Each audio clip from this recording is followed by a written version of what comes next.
प्लासी की युद्ध कब हुई थी? 1757 ईस्वी में प्लासी की युद्ध हुई थी। बक्सर का युद्ध कब हुई थी? बक्सर का युद्ध 1764 ईस्वी में हुई थी। अंग्रेज़ों द्वारा कौन से युद्ध में जीत के बाद बंगाल शासन पर ब्रिटिश ईस्ट इंडिया कंपनी का अधिकार हो गया? 1764 ईस्वी के बक्सर युद्ध के बाद। भारत में ईस्ट इंडिया कंपनी के कार्यों को नियमित और नियंत्रित करने की दिशा में ब्रिटिश सरकार द्वारा उठाया गया पहला कदम क्या था? 1773 का रेगुलेटिंग एक्ट। 1773 का रेगुलेटिंग एक्ट। किस एक्ट के अंतर्गत कलकत्ता प्रेसिडेंसी में सरकार की स्थापना की गई? 1773 ईस्वी का रेगुलेटिंग एक्ट में। 1773 ईस्वी का रेगुलेटिंग एक्ट में किस एक्ट के अंतर्गत ईस्ट इंडिया कंपनी के प्रशासनिक और राजनीतिक कार्यों की मान्यता मिली? तो 1773 ईस्वी का रेगुलेटिंग एक्ट में ईस्ट इंडिया कंपनी के प्रशासनिक और राजनीतिक कार्यों का मान्यता मिली। किस एक्ट के अंतर्गत बंगाल के गवर्नर को बंगाल का गवर्नर जनरल कहा गया? तो 1773 ईस्वी का रेगुलेटिंग एक्ट में बंगाल के गवर्नर को बंगाल का गवर्नर जनरल कहा गया। प्रथम बंगाल के गवर्नर जनरल कौन थे? तो प्रथम बंगाल के governor general Lord Warren Hastings थे। Lord Warren Hasting.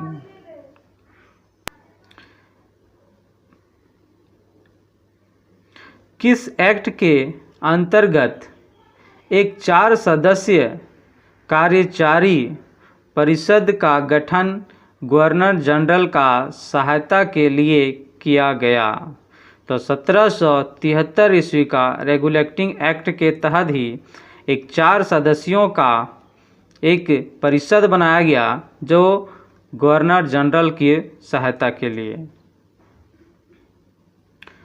बंगाल के गवर्नर जनरल को तीनों प्रेसिडेंसियों मतलब राष्ट्रपति का गवर्नर जनरल किस एक्ट के द्वारा बनाया गया? तो 1773 ईस्वी का रेगुलेटिंग एक्ट में बंगाल के गवर्नर जनरल को तीनों प्रेसिडेंसियों का मतलब राष्ट्रपति का गवर्नर बनाया गया।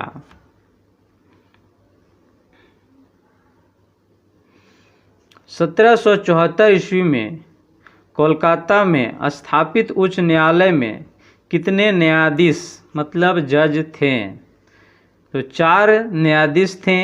एक मुख्य न्यायाधीश और 3 अन्य न्यायाधीश थे। प्रथम मुख्य न्यायाधीश का नाम सर एलिजाह एम्प थे तथा अन्य का चेम्बर्स, लिमेस्टर्स और हाइड। किस एक्ट के तहत कंपनी के कर्मचारियों को निजी व्यापार मतलब प्राइवेट बिजनेस करने और भारतीय लोगों से उपहार व रिश्वत लेना प्रतिबंध कर दिया गया? तो 1773 के रेगुलेटिंग एक्ट में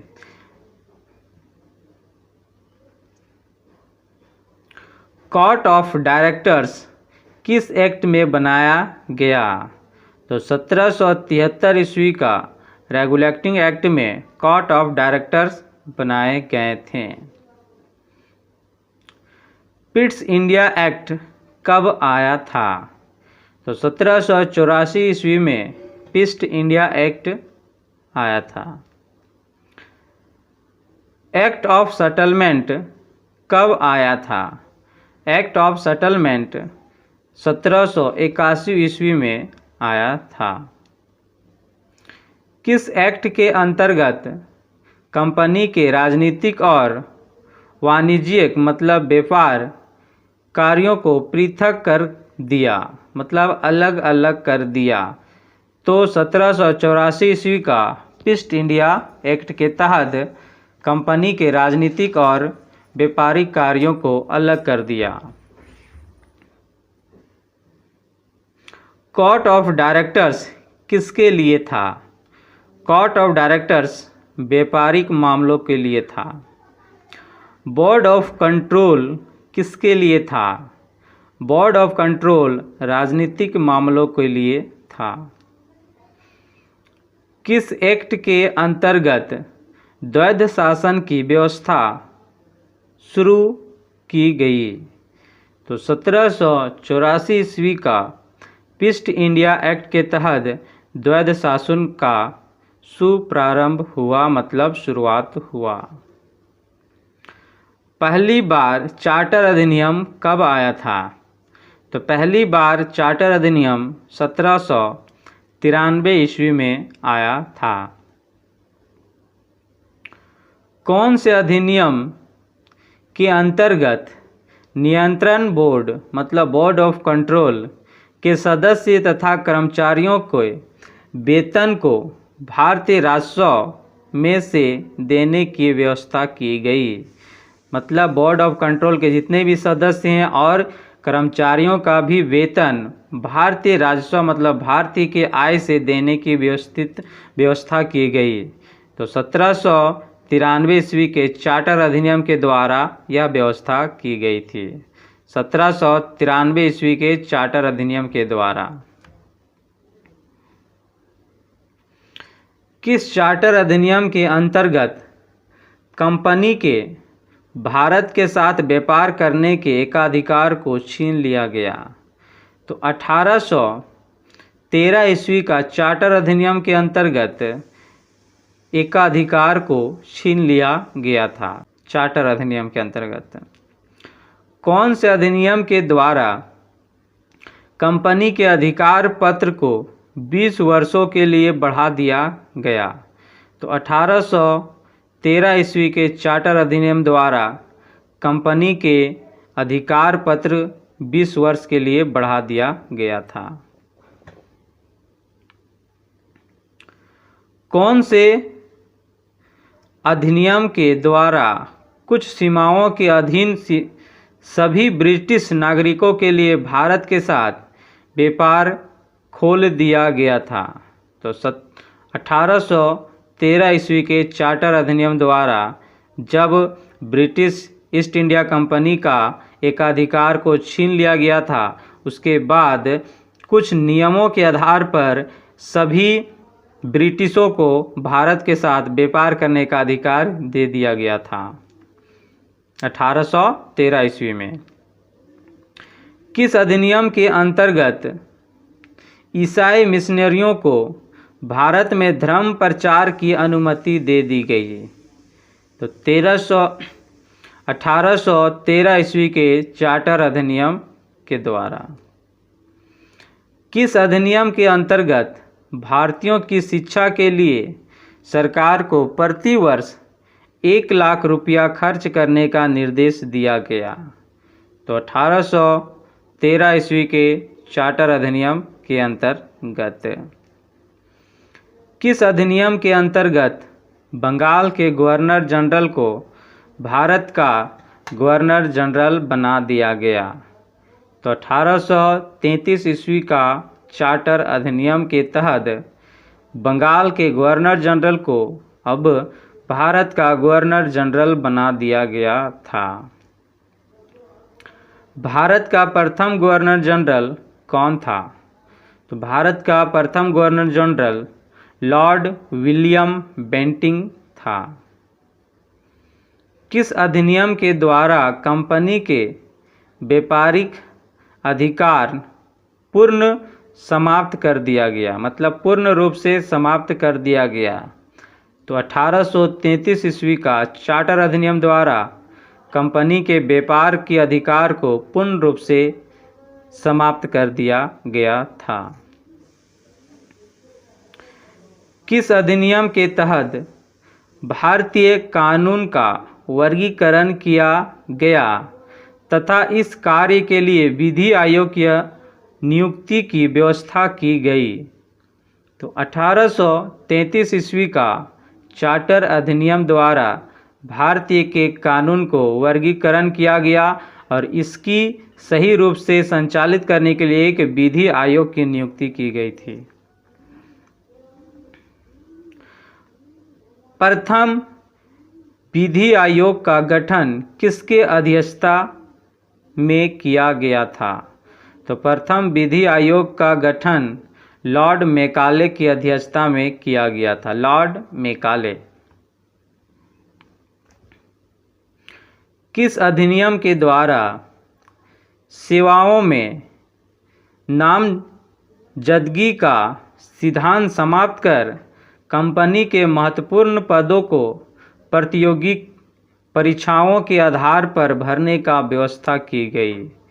तो 1853 ईस्वी के चार्टर अधिनियम के द्वारा। भूगोल के जनक किसे कहा जाता है? तो भूगोल का जनक हेक्टियस को कहा जाता है।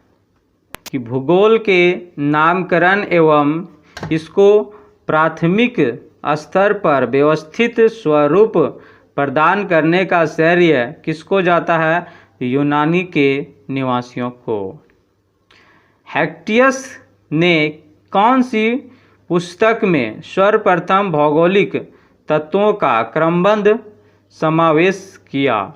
जस पीरियड्स अर्थात पृथ्वी का वर्णन। तो हेक्टियस का बुक था, क्या था? जस पीरियड्स, और इसका अर्थ होता है पृथ्वी का वर्णन। सर्वप्रथम पृथ्वी के वर्णन के लिए ज्योग्राफी शब्द का प्रयोग किसने किया? एरेटोस्थेनीज ने किया था। अध्ययन के लिए स्वतंत्र विषय के रूप में भूगोल की मान्यता कब मिली? तो 19वीं सदी में मिली। भूगोल पृथ्वी की झलक को स्वर्ग में देखने वाला अभाग्य विज्ञान है। यह कथन किसका है? टॉलेमी का है। आधुनिक विचारधारा के अनुसार ब्रह्मांड के कितने भाग हैं? तो आधुनिक विचारधारा के अनुसार ब्रह्मांड के 2 भाग हैं, वायुमंडल और अंतरिक्ष। ब्रह्मांड का व्यास लगभग कितना है? तो ब्रह्मांड का व्यास लगभग 10⁸ प्रकाश वर्ष है। तारों का एक ऐसा समूह जो धुंधला सा दिखाई पड़ता है तथा जो तारा निर्माण प्रक्रिया की शुरुआत का गैस पुंज हो, क्या कहलाता है? तो मंदाकिनी कहलाता है। तारों का ऐसा समूह जो धुंधला सा दिखाई दे तथा तारा निर्माण प्रक्रिया की शुरुआती का गैस पुंज है, वो क्या कहलाता है? तो मंदाकिनी, जिसे इंग्लिश में गैलेक्सी कहा जाता है। पृथ्वी की मंदाकिनी को क्या कहते हैं? पृथ्वी की मंदाकिनी को दुग्ध मेखला कहते हैं, मिल्की वे। पृथ्वी की मंदाकिनी को सबसे पहले किसने देखा था? तो पृथ्वी की मंदाकिनी को सबसे पहले गैलीलियो ने देखा था। गैलीलियो ने देखा था। आकाशगंगा की सबसे नज़दीकी मंदाकिनी को क्या नाम दिया गया है? तो आकाशगंगा की सबसे नज़दीकी मंदाकिनी को देवयानी। सूर्य तथा उसके चारों ओर चक्कर लगाने वाले विभिन्न ग्रह, क्षुद्र ग्रहों, धूमकेतुओं, उल्कापिंडों तथा अन्य आकाशीय पिंडों के समूह को क्या कहते हैं? तो सौरमंडल कहते हैं। सौरमंडल के कुल द्रव्यमान का कितना भाग सूर्य में है? तो सौरमंडल के कुल द्रव्यमान का 99.99% भाग सूर्य में है। सौरमंडल की समस्त ऊर्जा का स्रोत क्या है? तो सौरमंडल की समस्त ऊर्जा का स्रोत एकमात्र सूर्य है। सौरमंडल का सबसे बड़ा ज्वालामुखी कौन सा है?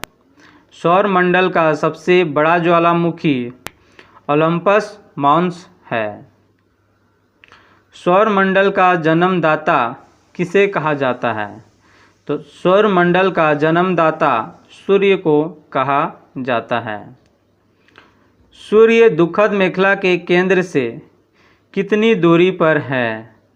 तो सूर्य दुखद मेखला के केंद्र से लगभग 30,000 प्रकाश वर्ष की दूरी पर एक कोने पर स्थित है।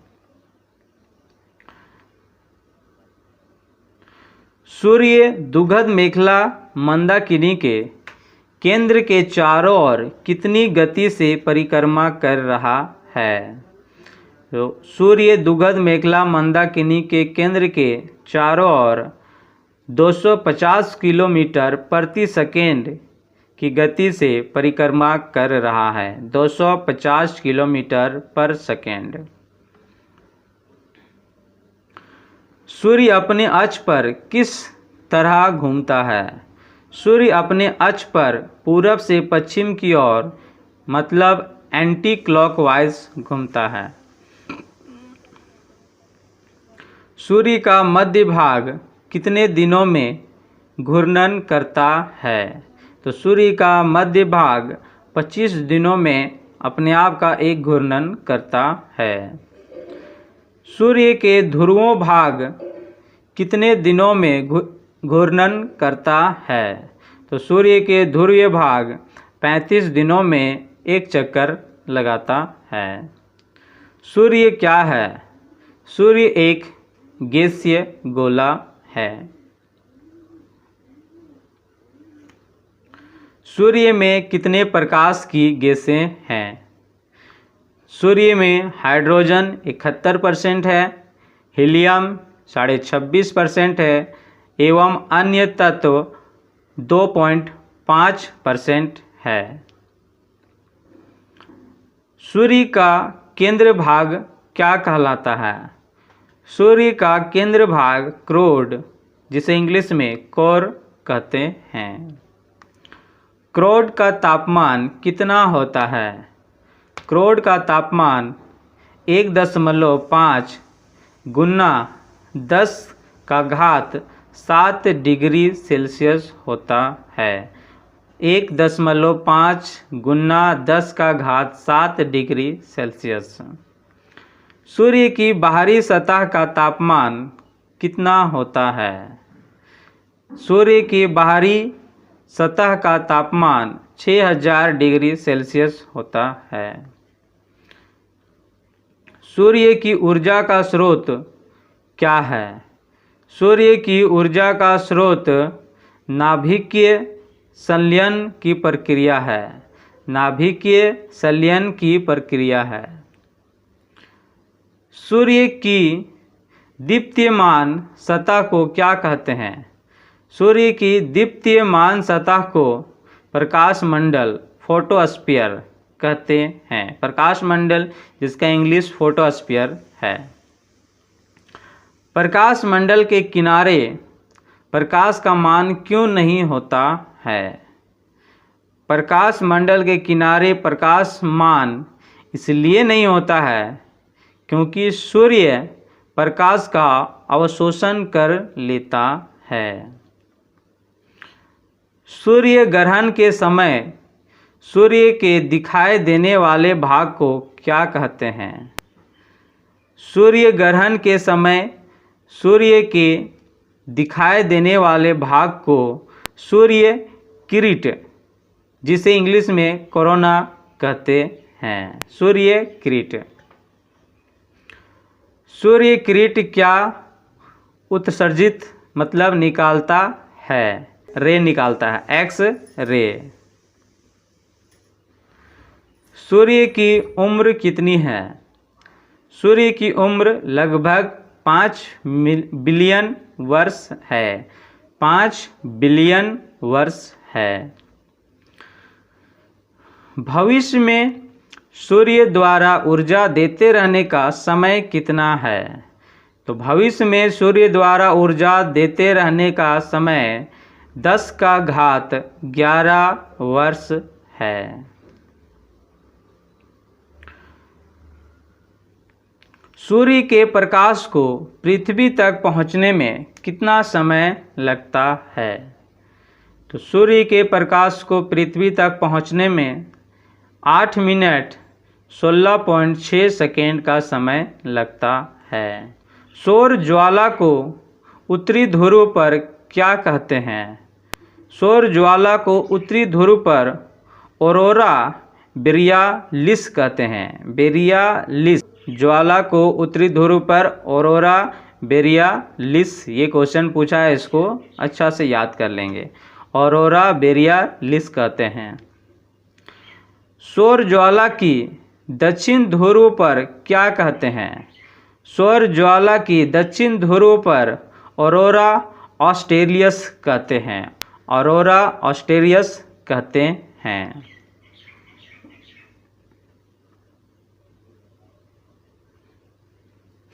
सूर्य का धब्बा, धब्बा मतलब जलते हुए गैसों के गोल है एक, सूर्य के चारों ओर एक चक्कर पूरा करने में कितना समय लेता है? तो सूर्य का धब्बा सूर्य के चारों ओर एक चक्कर पूरा करने में 27 वर्ष का समय लेता है। सूर्य का व्यास कितना है? सूर्य का व्यास लगभग 13,92,000 किलोमीटर है। सूर्य का व्यास पृथ्वी के व्यास का कितना गुना है? सूर्य का व्यास पृथ्वी के व्यास से लगभग 110 गुना है। पृथ्वी को सूर्य ताप का कितनावां भाग मिलता है? पृथ्वी को सूर्य ताप का 2 अरबवां भाग मिलता है।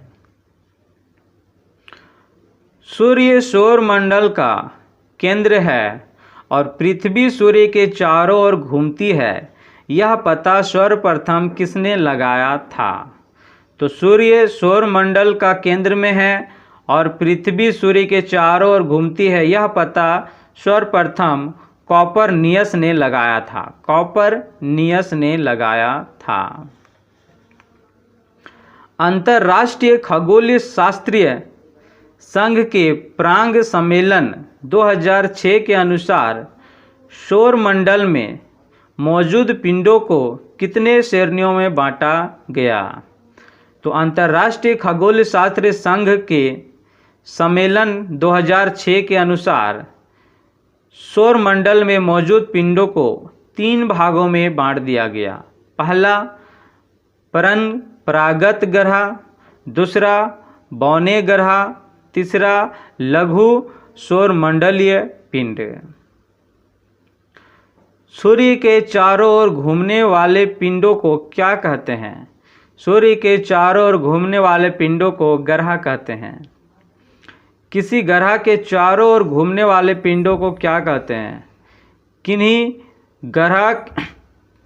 ग्रह के चारों ओर घूमने वाले पिंडों को उपग्रह कहते हैं।